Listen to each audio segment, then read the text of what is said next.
You're joining prisoners of the Reich, and we're hearing these false testimonials of airmen shot down. Well, this is William the Wolf.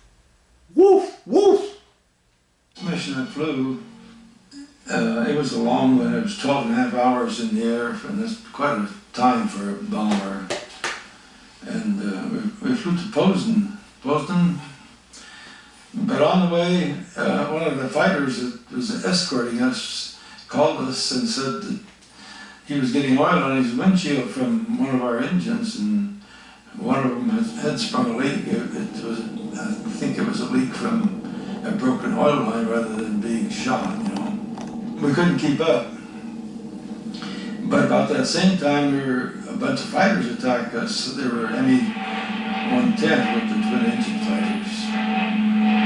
But we had to drop back. We couldn't keep up, and they hit us pretty hard. And the pilot put the thing died. And the co-pilot reported later that they had exceeded the red line and probably quite a bit. And we were just hedge hopping over fences and trees, but we lost another engine that couldn't get feathered, so it also was windmilling. We had two engines windmilling on one side, and it just barely could stay in the air. And some of these fighters that were attacking were still Me-110s, and some of them had a rear turret, and if they attacked you and then peeled away, then the rear turret would come into action, and the last one that did that finally peeled away on my side, and he was fairly close. And of course I really leaned in the end, and he crashed into an oak grove and exploded in flames. And shortly after that, the aircraft wouldn't stay up anymore, and we finally had to set it down. He put it in a field. He took out some fencing, and it stopped just short of a grove of trees. We were lucky that we didn't go on into them.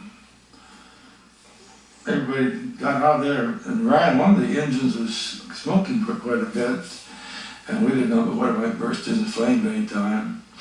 And we probably ran out like maybe 100 yards from the plane, and we all stopped in a group and trying to figure out what to do next, you know. And then here came a half-track with a 40-millimeter turret on it, that bunch of 40-millimeter cannon, and they, of course, came over real low, and they immediately pointed their cannon at us, and of course, from that point on, we knew where we were going. Yeah, there it was, the Snicker.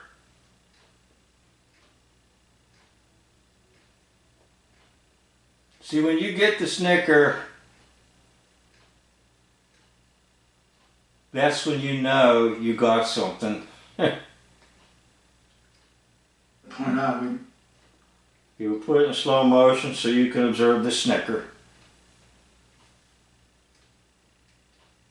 There it is. He just told you a bunch of BS. And people want to believe it. the highest loss of any mission, the worst mission ever for the 8th Air Force. And that's the one I got shot down on. It was on April 11th, 44. We lost, according to that, we lost 92 bombers that day. Okay, thank you for watching. Just a Snicker in this one.